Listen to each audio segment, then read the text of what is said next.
Welcome back to the final day of this year's NNP Symposium. We are here at Central States for the third year in a row. We have a hybrid event, so we have people here in person in Schaumburg, as well as viewers online watching a live stream through Zoom. The NNP Symposium and all of the talks are fully sponsored by the Eric P. Newman Numismatic Education Society, and our physical space here in Schaumburg is sponsored by Heritage.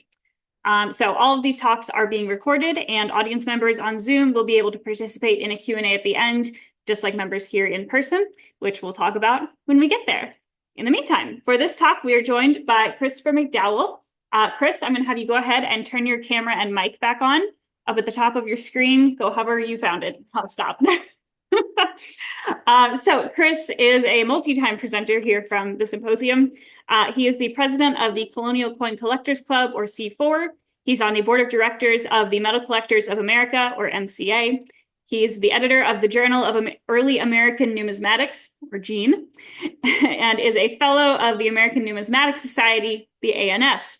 He is also the author of a multi-volume series on Betz medals, and today we'll be hearing about early North American Indian peace medals.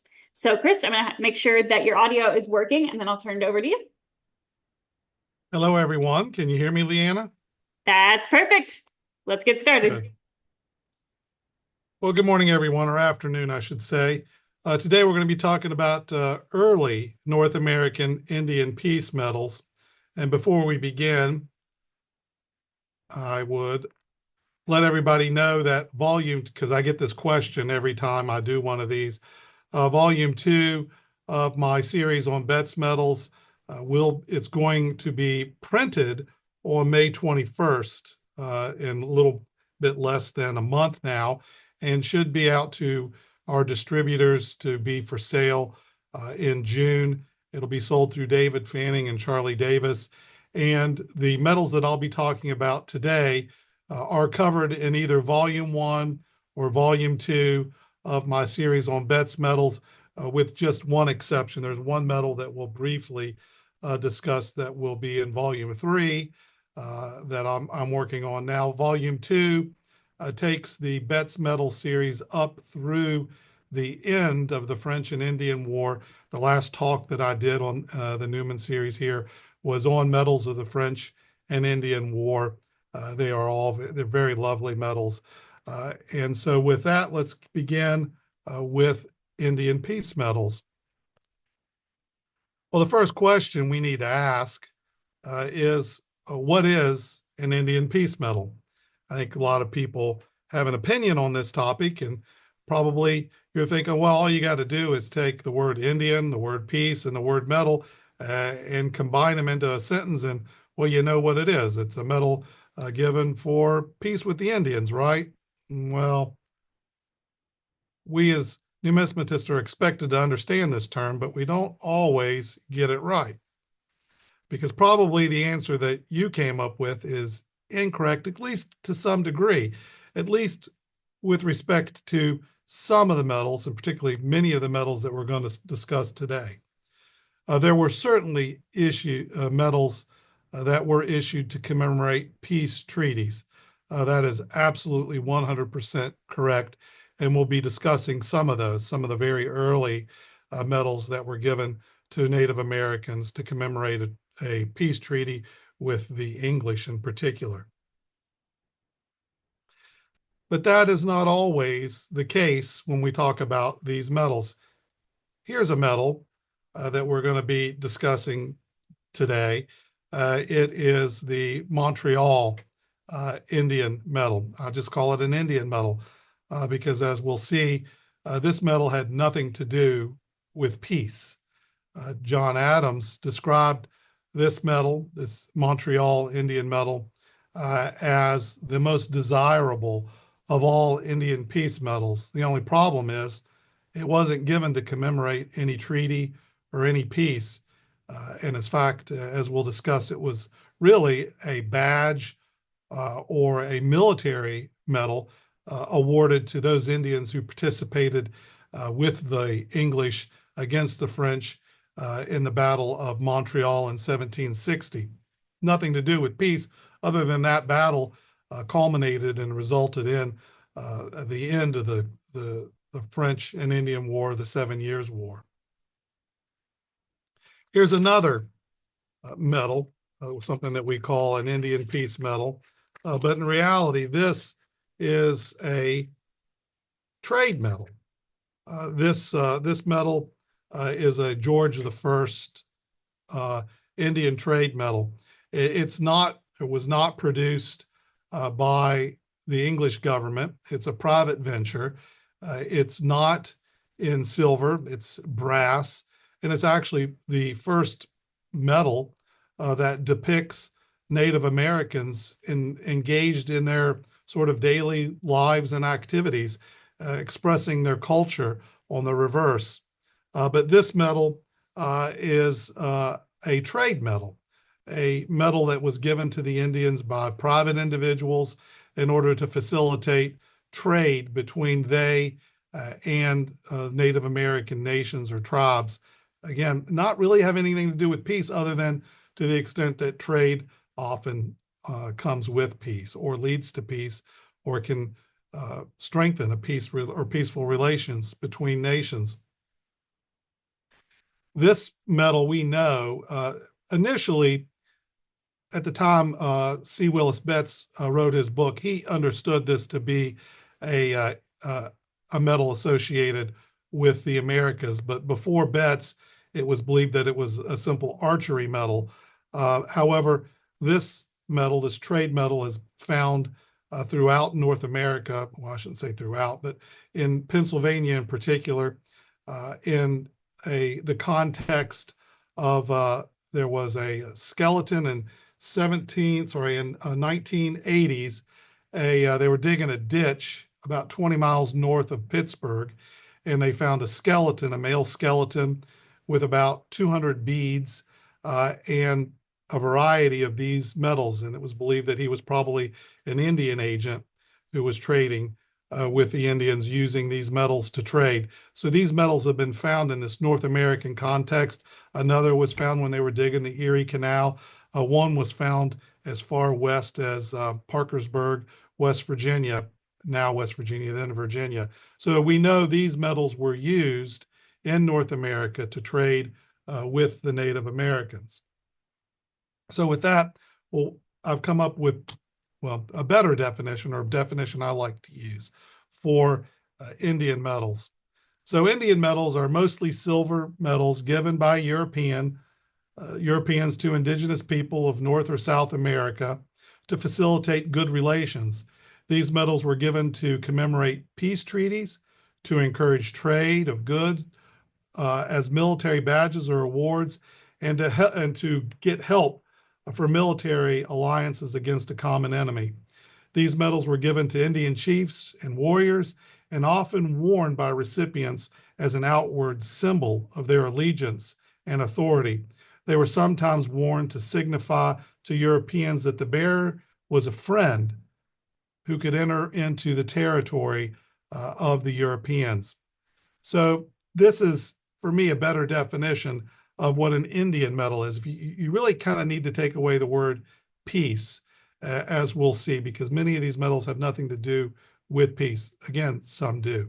So this is a much more expansive definition of Indian medals, and this is really, in my opinion, an appropriate definition, because a lot of things that we call Indian Peace Medal, again, have nothing to do with peace. So were Indian medals important to good relationships with the indigenous people of North America? Absolutely. The head of the Indian Office, Thomas McKinney, wrote a letter to the Secretary of War in 1829 on the topic of Indian medals. And you can see on your screen what he wrote. So important were these that basically he said you couldn't have any relations with the Indians unless they were accompanied by these badges of friendship, these Indian medals, that they basically, any parley with the Indians was expected to be accompanied by the Europeans giving the Indians medals. Let's look at what somebody else said about the importance of these Indian medals to relations with the Indians. This is a letter from the superintendent of Indian Affairs, William Clark, to then Secretary of War John Eaton in January of 1831. I must beg leave to observe that all Western tribes of Indians consider medals of the bust of the President one of the greatest marks of distinction which they can receive from the government, and which is work suspended from their neck as authority in important council with the white people, their negotiations with other tribes, and in making themselves known to strangers.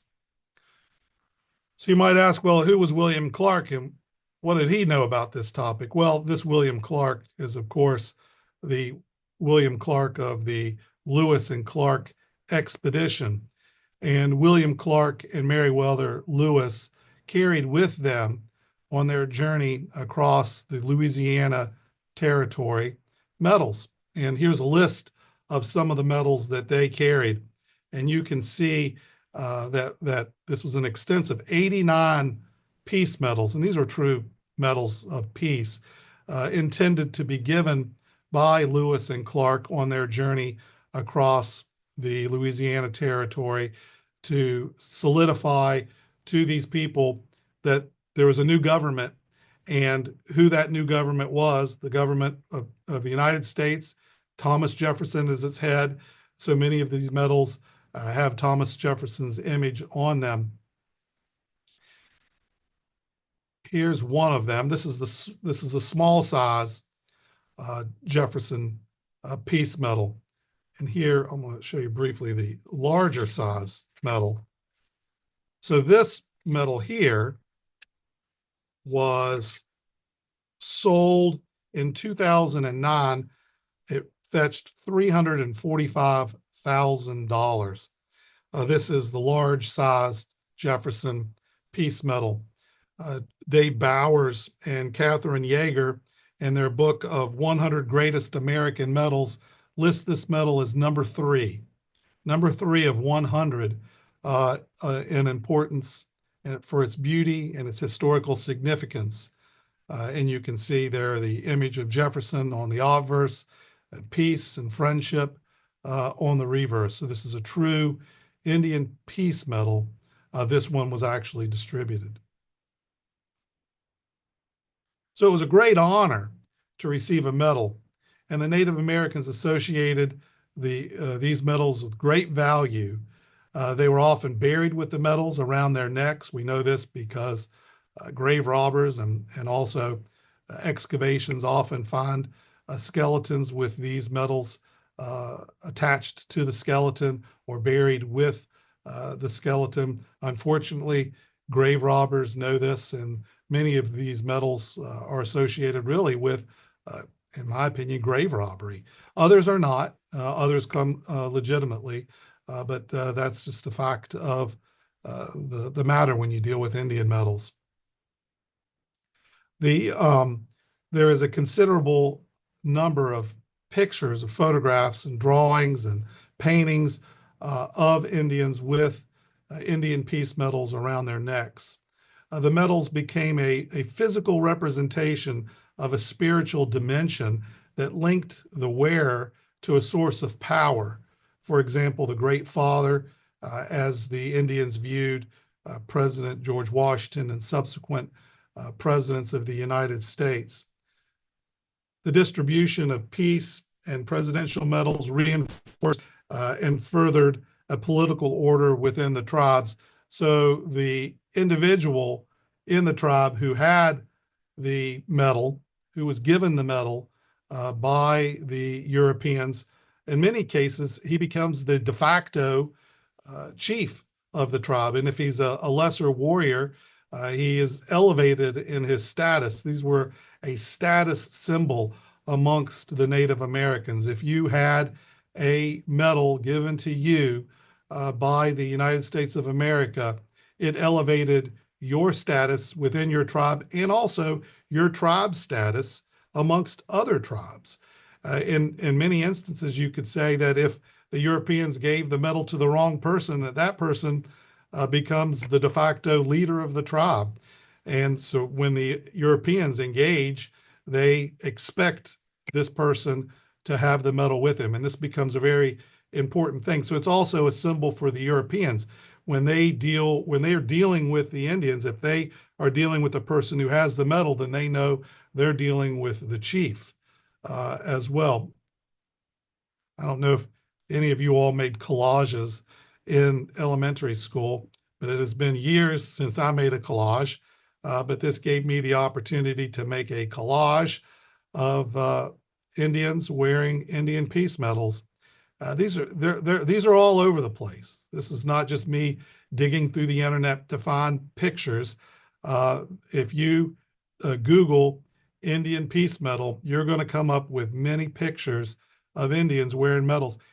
These One thing is very clear. If nothing else becomes clear to you throughout this talk, it should become clear that Indians loved these medals.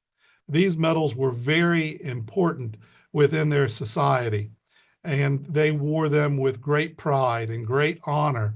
And again, that's why they were buried with them. This was something that was theirs, and it signified a relationship between they and the Europeans or the Americans, and it gave them just a higher status. And this extends not just through this early period, through this American colonial period. These are photographs. These are pictures of Western Indians in the 19th and in the 20th century. These peace medals are not just something that is unique to the colonial period.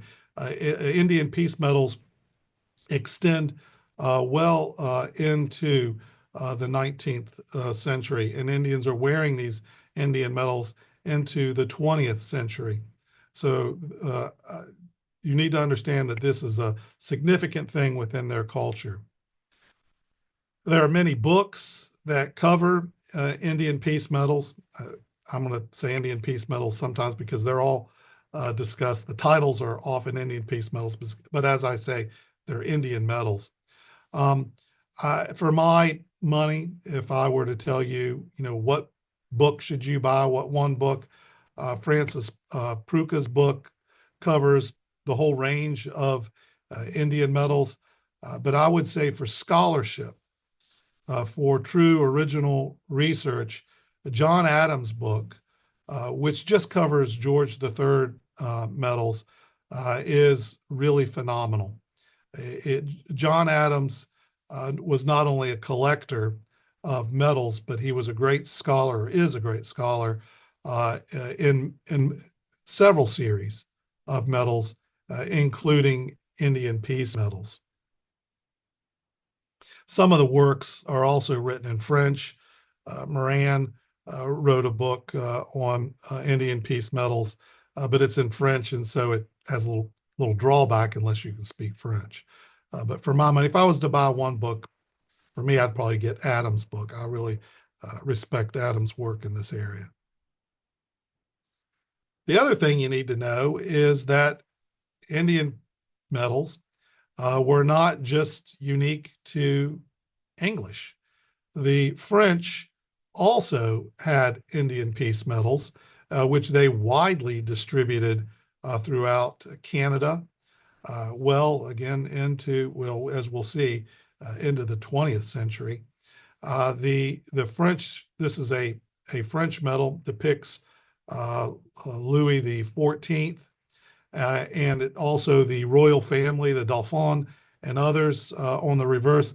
This medal was really widely distributed amongst the Native Americans, or first, as they call them in Canada, First Nation people.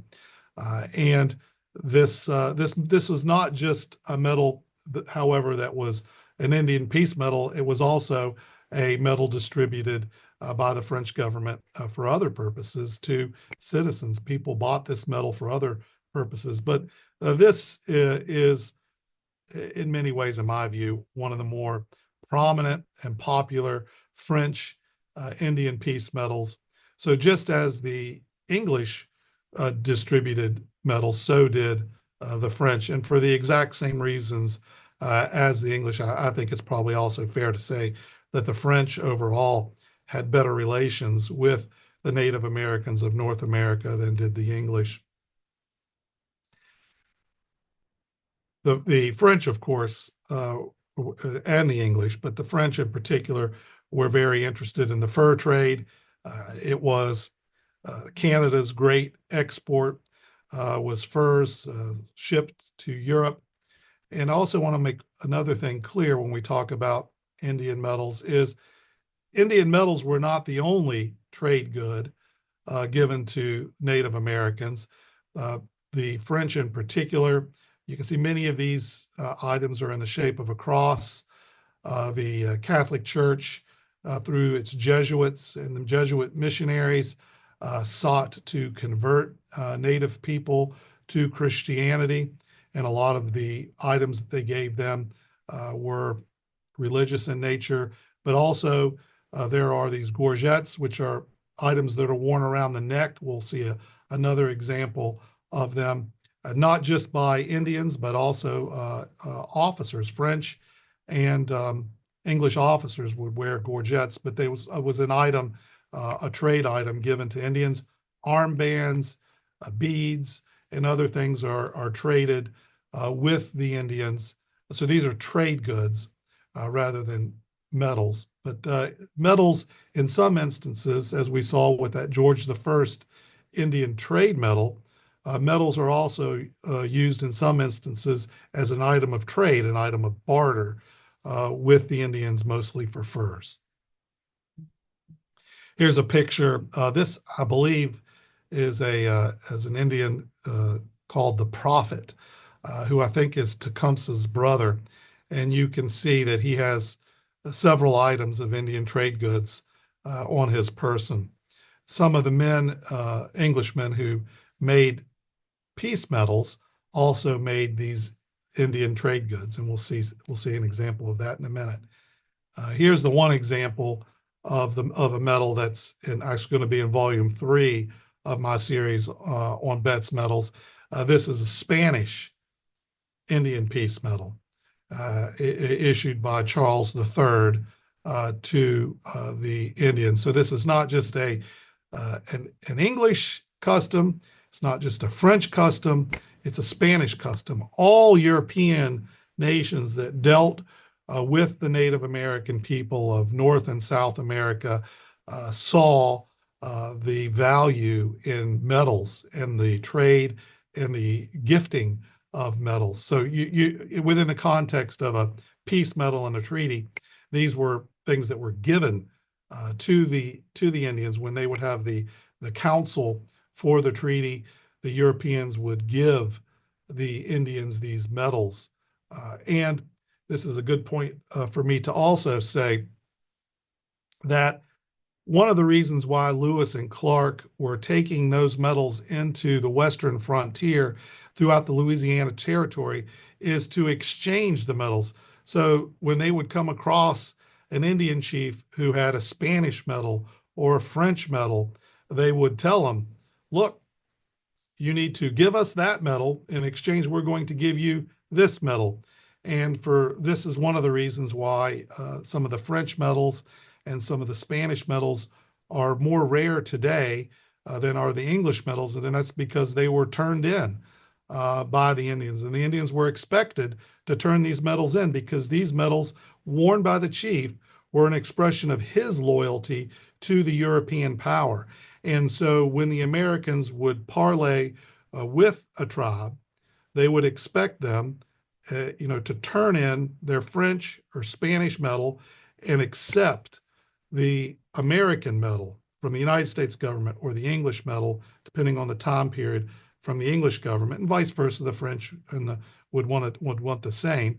But by the Indian wearing that medal, he would be expressing his loyalty to that country.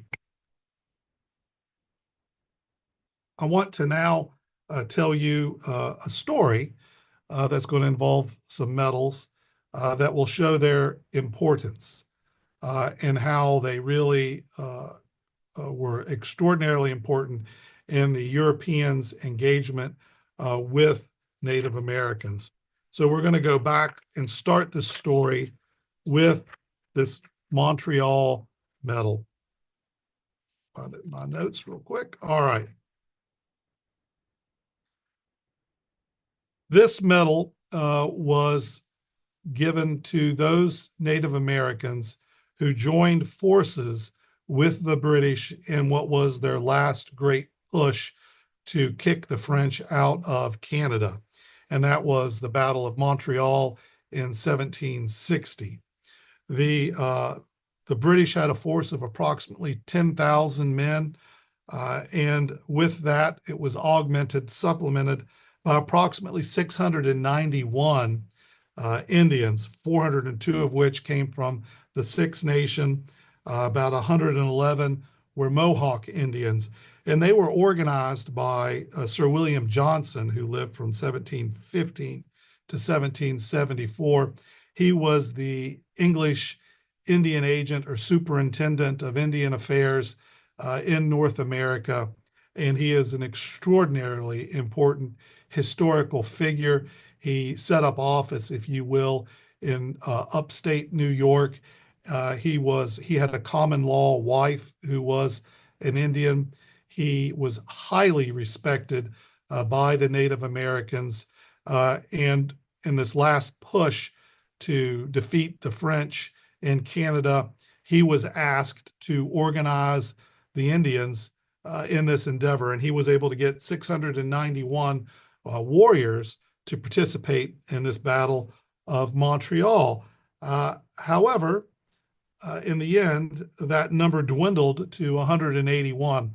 So by the time of the Battle of Montreal, of the 691 Indians who started off for Montreal, only 181 remained. And that was largely because General Amherst had great animosity towards the Indians. He didn't want them. He didn't feel that he needed them. And when they took Fort Lewis on their way towards taking the city of Montreal, he disallowed the Indians to loot the fort. If you were an English soldier, of course, you were paid for your services. The Indians were not paid. They were not on the salary of the English. The only thing that they could hope to get, they believed, was loot from taking a fort. And when they were not permitted to loot Fort Lewis, a lot of the Indians were like, the heck with this. What are we doing this for? And so they disappeared into the woods. It's really a testament to Sir William's leadership and his ability that he was even able to get 181 to remain. But those 181 Indians did participate in the Battle of Montreal. And after the battle, Sir William went to General Amherst and said, we need to honor these Indians who remained so loyal to us. They not only fought in that battle, but they stuck with us all the way to Montreal. And it was agreed that a medal would be given. And so this medal is given, again, not for the purpose of peace, but as a military award to those Indians who remained loyal. The tribe is normally engraved on the reverse, and the Indian's name is also normally engraved on the reverse. The medals were made in New York by Daniel Christian Feuter, F-U-E-T-E-R. And so they're made in New York City. In fact, Mr. Feuter never visited Montreal, had no idea what it looked like. And so the French-speaking people who deal with and write about Indian peace medals say that the obverse looks nothing like Montreal ever looked like, and that's probably true. The DCF on the obverse at the bottom is his mark, which he punched into the medal, similar to the way a silversmith might mark a silver spoon or a piece of hollowware. So that's his mark, the DCF on the obverse. So that's the purpose of this medal. But so after this Battle of Montreal, General Amherst, who I told you had no really nothing good to say about the Native American people. He determined, and he summed up his feeling with about Native Americans by saying, they were the vilest race of beings that ever infested the earth, and that he was fully convinced that the only true method of treating these people is to keep them in proper subjugation. And so, in his short sightedness, he determined we're not going to give these Indians any more medals. We're not going to parlay with them. And if we do, we're not going to give them any peace medals or any medals of any kind in trade. That was his official position. And he determined that there was a great debate at this time as to whether the Indian nations should be treated as nations by the English or whether they should be treated as subjects of the English people. And Amherst was of the opinion that they were English subjects and that the Indian nation should not be recognized and that they should not be dealt with, but rather on an individual basis, they were just English subjects. Amherst's hubris, of course, violated the long-standing customs and traditions which served or furthered and further weakened the alliances between the British people and the indigenous nations of North America. And so coupled with the English they just stopped giving, coupled with the failure to no longer give peace medals or medals to the Indian people, and also the continued European encroachment into Indian territory, what you have is a rebellion that starts. I don't know if any of you all have ever read this book, Bury My Heart at Wounded Knee, but it deals with the Western Indians. This story normally ends one way. The Europeans enter into a treaty with the Indians, gain land from the Indians, violate that treaty, murder, kill the Indians, and it's just a story that repeats itself time and time again with the Europeans dealing with the Indians. There is, however, one exception. So, in response to General Amherst's failure to recognize them, the Indians along the western frontier rise up in what's known as Pontiac's War or Pontiac's Rebellion.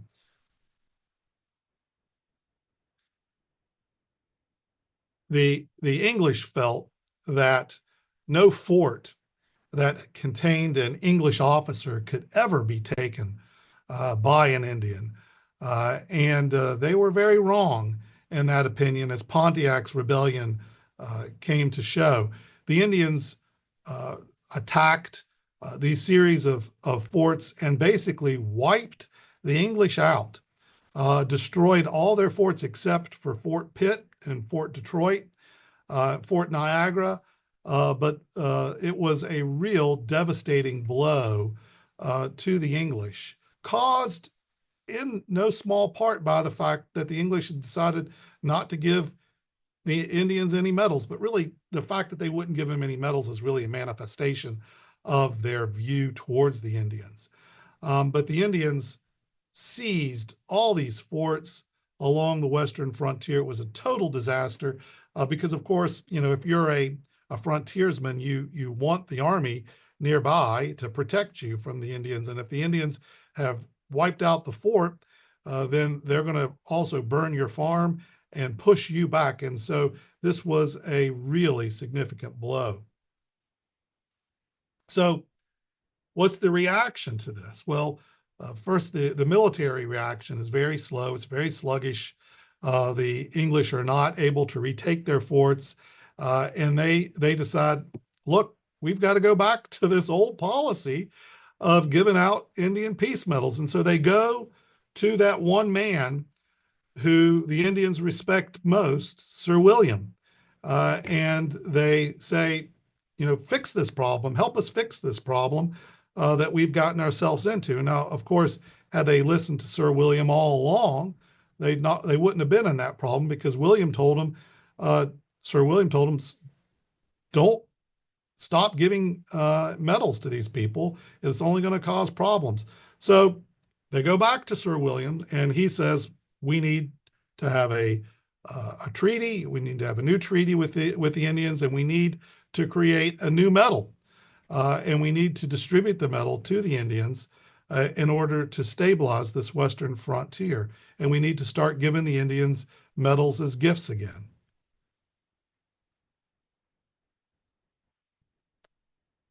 So in 1764, they have a council at Niagara in which they have quickly, they go back to the man who made that Montreal medal, and they asked him, make us a new medal for this treaty that we're going to have in Niagara in 1764. And so he does, and this becomes what's known today as the Happy While United medal. This is one of them. There's several varieties of these medals. This is an undated version of the medal. This particular one is at the American Numismatic Society. It's got a lacquer on top of it. That's why it has this sort of unusual appearance. So here's another one. This one's dated 1764. You can see the mark, the N York, on the reverse, where it's made in New York City, and the DCF for the engraver also on the reverse. And it pictures the Native American with a peace pipe and the European on the reverse, sitting together and happy while united.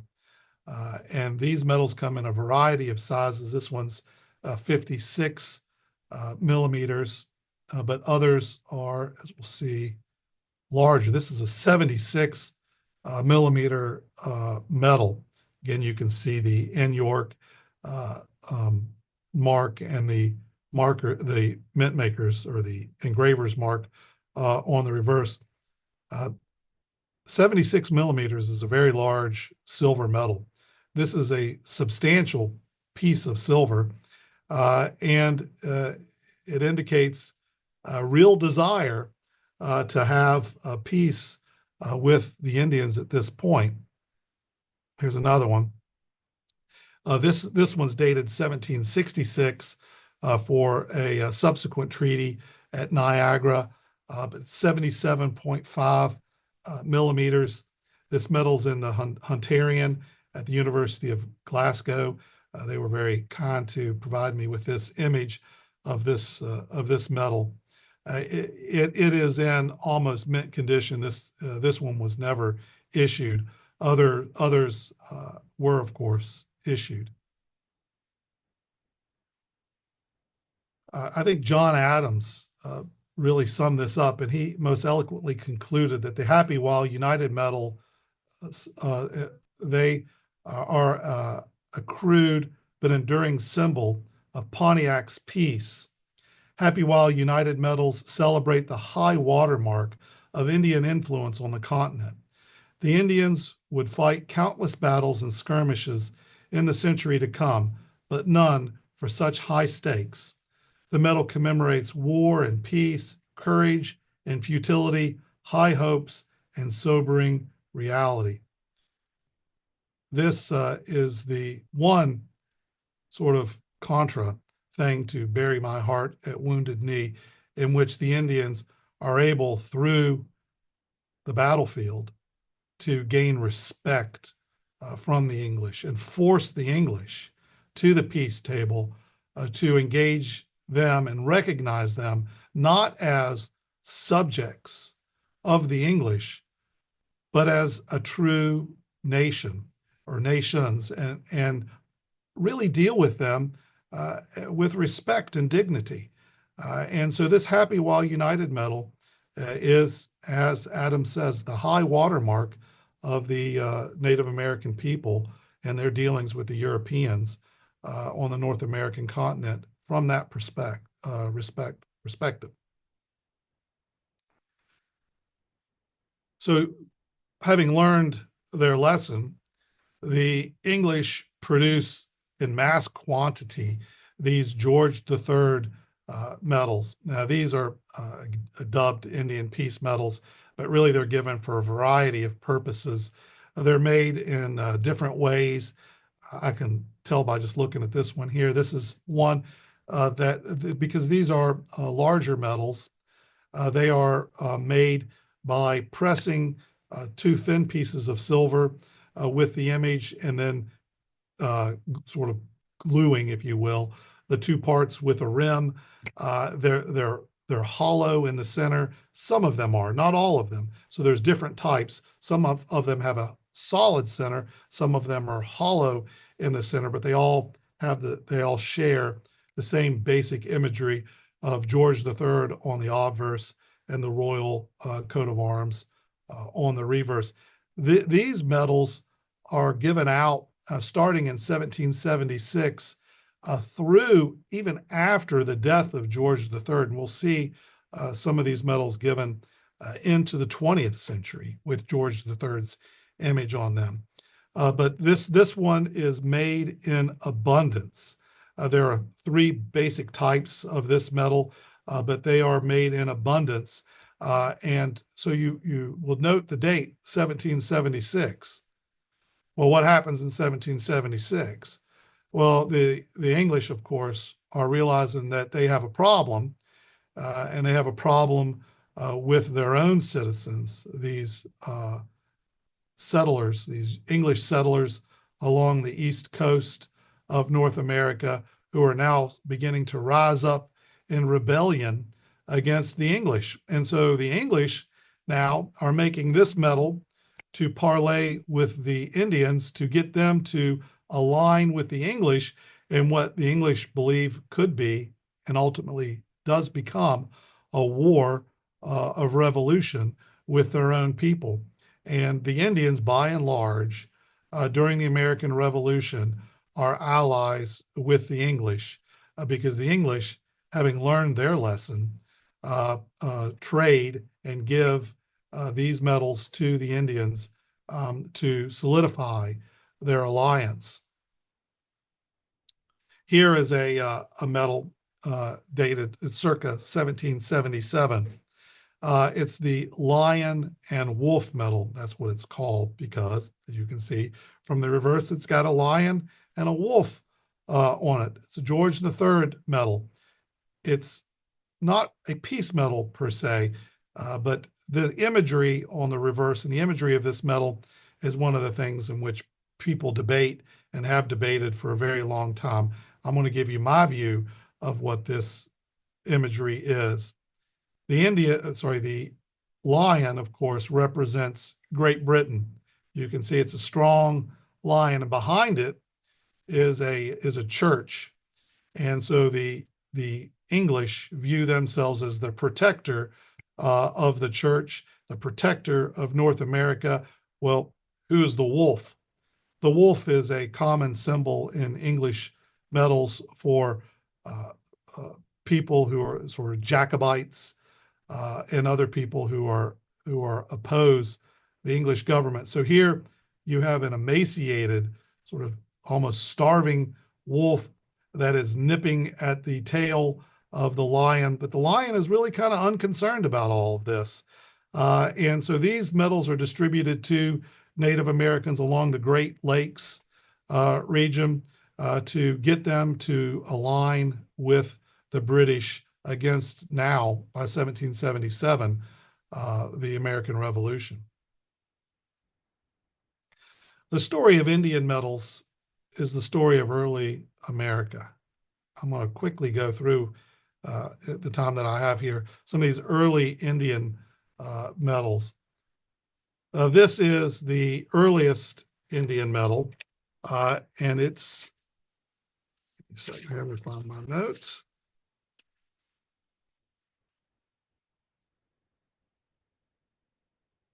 So it's was produced circa 1644 by the people who settle Maryland. So this is basically this is Lord Baltimore.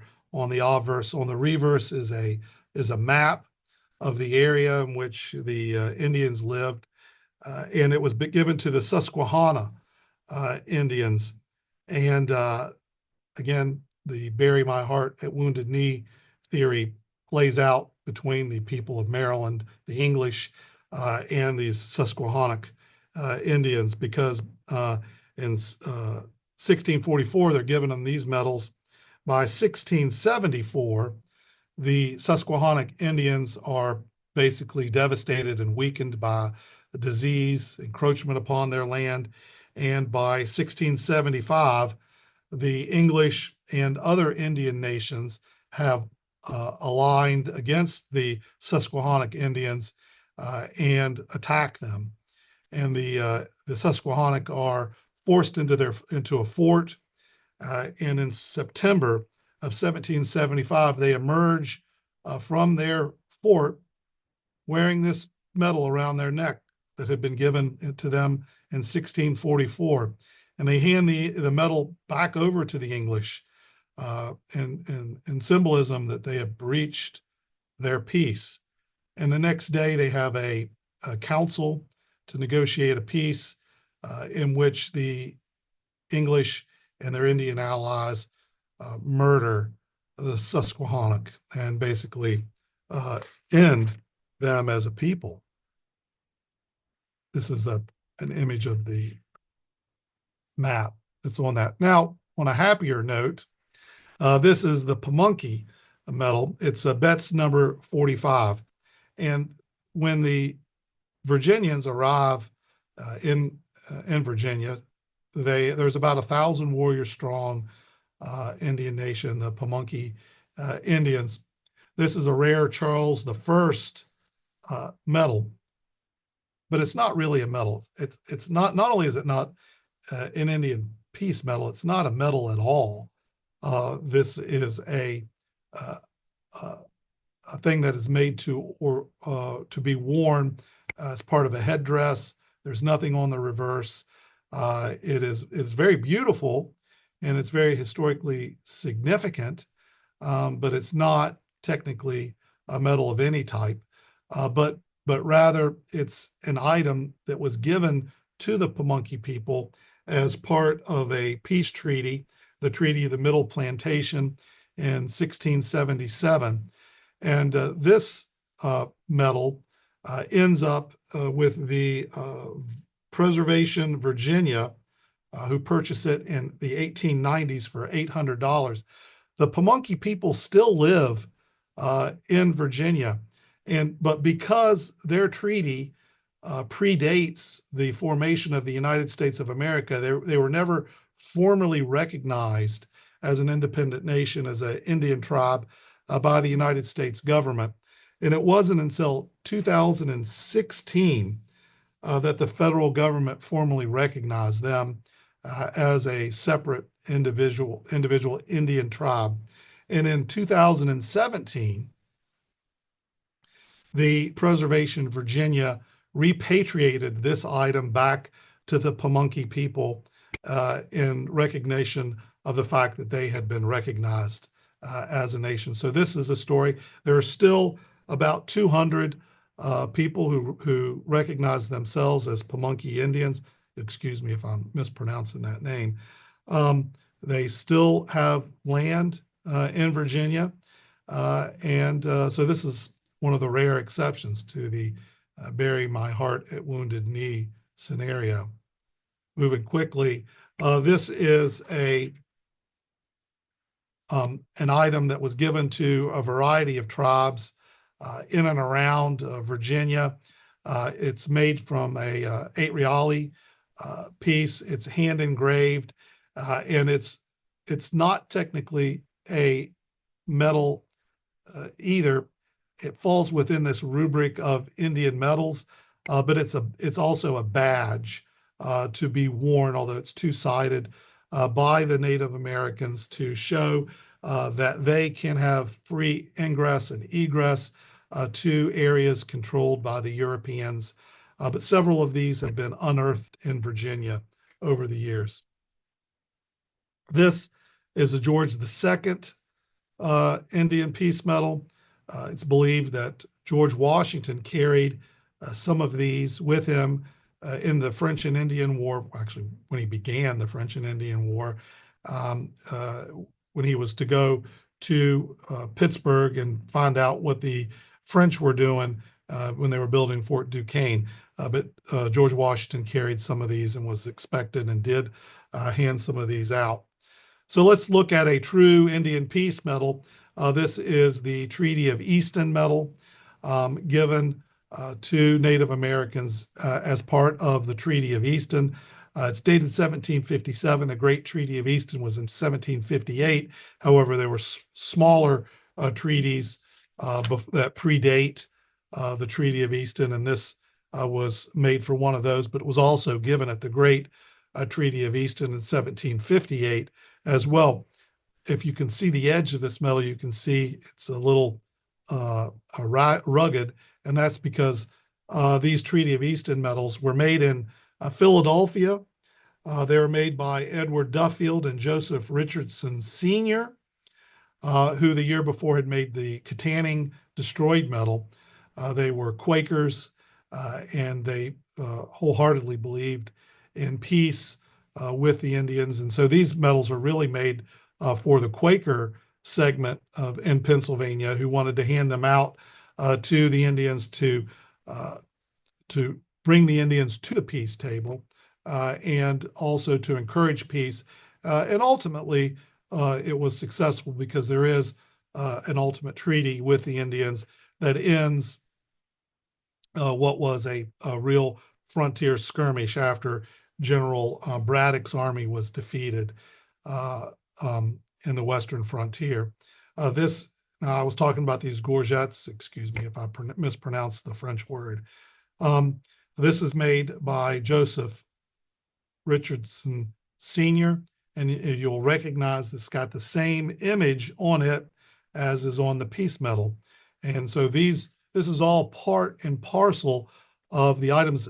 The records from the Treaty of Easton show that the Quakers brought a wagon full of silver and other goods to be handed out to the Indians as gifts at the Treaty of Easton. In a recent catalog, it was said that there are 15 of these Treaty of Easton medals. One of the things you should never do is get all your knowledge about coins and medals from an auction catalog. There are actually 19 of these. Number 11, Dick August's medal, was recently sold in April for $38,400. Before he died, I talked to Dick about it. He told me that he bought that medal for $200 in the 1970s when he went into a store and he saw the medal. Dick August had always had a very good eye for things, but his medal was sold last month for $38,400, item number 11. But there are 19 of these medals that I have discovered in various places. This Joseph Richardson Sr.'s son is Joseph Richardson Jr., of course, who goes to work for the United States Mint. When he goes to work for the Mint, he takes his father's dies, and the United States Mint begins to make restrikes of the Treaty of Easton medal. These restrikes are made up until 1874, until the dies just totally crumble. And so this is one of the later restrikes, probably in the 1870s. They, in order to get everything onto the metal, they become thicker and thicker and thicker. And so these metals, these later metals, are very thick as well. But you can see from the obverse and the reverse, the metal, the die is totally failed. And so not only were these Indian peace medals given to the Indians, but they're made in other metals for American collectors to purchase. In 1874, Once that die crumbled, the United States Mint made copy dies of the Treaty of Easton metal, and this is the copy die that was prepared. It's probably one of the things you're asking is, well, how can you tell a copy from the original? There's the early restrike from the United States Mint on the left, which of course, because restrike is identical to the original, except you can tell the restrikes from the original because the restrikes are not on the 8 reali. So the edge is different. At 12 o'clock, there's that notch where the originals were meant to be suspended from a loop. So that's one of the ways you can tell the restrike from the copy or the original from a copy. You'll look at where it says George II, the Roman numeral, the second I. It has a break there in the restrike that is not apparent, does not appear on the copy metal. Also, there's other subtler differences, but those are some of the major ones that you can tell from the obverse. Looking at the reverse, for me, the first thing I look at is on the copy, behind the Indian who's sitting down, you can still see some of the ground near the word hour. And on the original and the restrike, there's none of that there. There are many other smaller differences, but for me, that's always the quickest way to tell them apart. I'm going to discuss one other. In my volume 2, Betts Metals, Betts stops looking at George III metals after American independence. But of course, George III lives beyond that period, and these metals are issued beyond that. So I felt that it was best to sort of close out and include all the George III Indian metals. And this is one that has vexed numismatists for a very long time. And the first question that people ask about this is, well, is this a true Indian peace metal or not? And numismatic scholars have taken sides on this issue. Stahl and William Scully say that it's not an Indian metal at all. John Adams determined that it was an Indian metal, but that the Indians rejected it. And he indicates that they rejected it because of its small size. It's only 32 millimeters. It contains only 184 grains of silver. One of the things you need to know is that the Indians, of course, they were no dummies. They knew the difference between copper and tin and gold and silver, and they would only accept silver metals for purposes, significant governmental trade and governmental peace.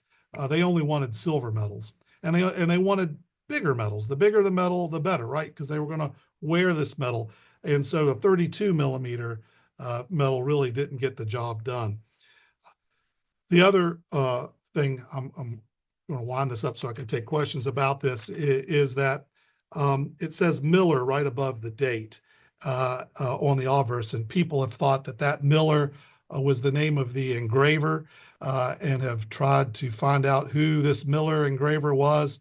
Well, they've been on the wrong trail, because the reality is that this metal was, we discovered from a December 8th, 1796 newspaper account of the King's Bench, that these metals were actually made for a gambling house, and that the Miller is a Thomas Miller, who was the owner of this gambling house in London. And he made these silver medals that were basically given out like chips at a casino, that people would have to buy these, and they would transact in these gambling house with these. The description of the court proceedings makes it, in my opinion, very clear that this metal was produced for his gambling house. However, Simcoe, who was Lieutenant Governor of Canada, was unable to get the Home Office, the Colonial Office, to provide him with metals to deal with the Indians in Canada. And so he was sent, it's believed, a batch of these metals, probably confiscated from the gambling house, to give to the Indians, but they rejected those metals. The last image here is an image of the George III medal. It's stamped 1860, and because it was given to the Indian people in 1860 when the Prince of Wales did a tour of North America and Canada, and he handed out these medals as late as 1860 to the First Nation people of Canada. And so that's why it's got this little markings, engravings that say 1860. That design is that of the Prince of Wales. With that, I've concluded what I intend to talk to you about today. This topic is huge, and I have not covered every medal, but just I think the highlights, and really what I wanted to talk about was the importance of these medals to the Indian people. And here comes Leanna. If there's any time permitting, I'm glad to take any questions. All right, we can go right about 15 minutes for questions if we have that many. So Chris, I'm going to have you go ahead and stop your screen share. At the top of the screen, there's a little red button that says stop share. We'll get that pulled down. Perfect. Then if you're watching online, just click the Q&A button at the bottom of the Zoom window. You can send in your question over text. We will not read off your name unless it is specifically included in the text of your question. So I know we already had one come in offline, so we're going to start with that one and then open it up to the room. Len? All right, first question is about repatriation of these medals to Native American tribes, which I know has happened in some cases. Can you talk a little bit about that practice and what's going on there? Yeah, yes. He said repatriation. I was thinking of something different. Yeah, so there is, I think, particularly in Canada, there are efforts to give these medals that were, in many instances, again, robbed from graves back to the nations and to the people that they belong to. Some of the medals in particular are engraved on them on the reverse or on the obverse to the individual to whom the medal was originally given. And so you can know the tribe from which that person originated. And so in Canada, there's been a real effort to repatriate medals to the people from whom they were confiscated. In the United States, there's not quite that same feeling that there is in Canada. The best example really was that Pamunkey, for lack of a better word, medal, which was given by a private organization back to the Native people. Other than that, there's really not a huge effort in America to do that. To the extent there is, you see that in universities, places like maybe Brown University that have some of these medals that have a real effort to try to give them back. Almost, it's like stolen goods, like you see European museums that give back Greek items back to the Greek people. While it happens here and there, it's not a huge movement. All right. Do we have any questions in the room? Nope, not seeing any hands. So do we have any others online? Another question online. Listener says, I believe that the English started the wonderful tradition of scalping during the French and Indian War. Were any of these medals used in exchange for scalps? Usually there was money exchanged one way or another. So there are many accounts where the government of the state of Virginia, or what becomes the state or colony of Pennsylvania and Virginia, had a policy whereby they would give money for Indian scalps, irregardless of it being a woman or a child or a warrior. But usually it was money that was given.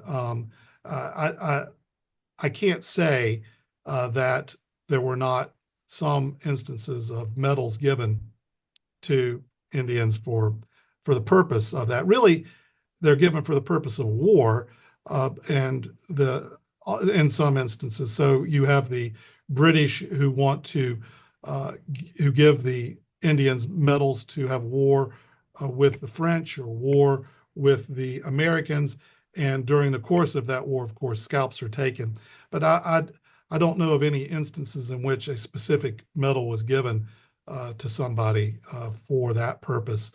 Um, I'm not saying that it wasn't ever done. All right. Any others in the room or online? Another question online. What is your estimate of the total surviving population of all types of Indian medals? Oh, one of the, if I will, one of the mistakes I made with that when I got into writing my book, that George III medal that I said was very common, the one where I was talking about how they were put together. John Adams listed the extent of each one of these types. And so I thought, well, I'm going to update this. And I found like 50, 60, 80. It really got to the point where I thought it's not worth it to list the extent of that particular medal. That medal was made from 1776 through the War of 1812. There are, in my opinion, hundreds and hundreds of that type of medal. There are others of these medals. The Montreal medal, there are only 7 of those. Most of them are in museums. So when you deal with these Indian medals, you have to look at the particular type of Indian medal that you're looking at and say, is this a rare Indian medal or is this a more common Indian medal?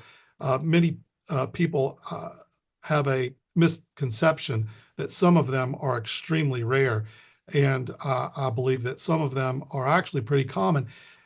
That last image that I showed, where the Prince of Wales was giving away these medals in 1860, the reason why is because the Home Office had, in my opinion, hundreds and hundreds of them still in supply in England. And so they were like, hey, if you're going to go to North America, take some of these with you because we still have these in storage. And so there are some of these that are not rare at all, and in my opinion are actually sold at an amount that exceeds what they should be because people are led to believe that they're rare and they're not rare. Others are extraordinarily rare and undervalued.